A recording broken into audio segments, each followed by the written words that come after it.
Rab Eliyahu de Vidas nació en el año 1518 y falleció en el año 1592 en Eretz Israel. Rab Eliyahu fue discípulo de Rab Moshe Cordovero y autor de la célebre obra clásica Reshit Jochma, una de las perlas del Musar más populares y veneradas. Rab Eliyahu en su obra destaca las fuentes de la Torá, el Talmud, el Midrash y por sobre todo el Zohar, insistiendo que las meras palabras de estas son más influyentes que las obras basadas en el razonamiento filosófico para motivar y moldear el carácter y las aspiraciones de las personas. No obstante, Rab Eliyahu citó libremente las obras éticas de sus predecesores, en particular Jobot HaLevavot y las obras de Rabbeinu Yonah de Gerona.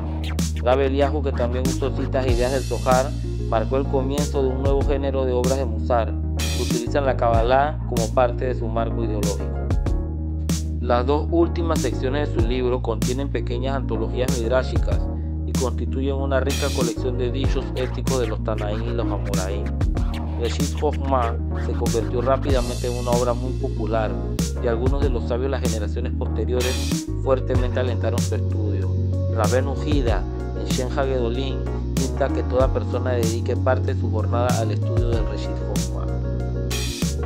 Rab Eliyahu dedicó su vida a la contemplación, al estudio y a la escritura de sus obras. Se le considera parte de la gran generación de cabalistas de Sefard.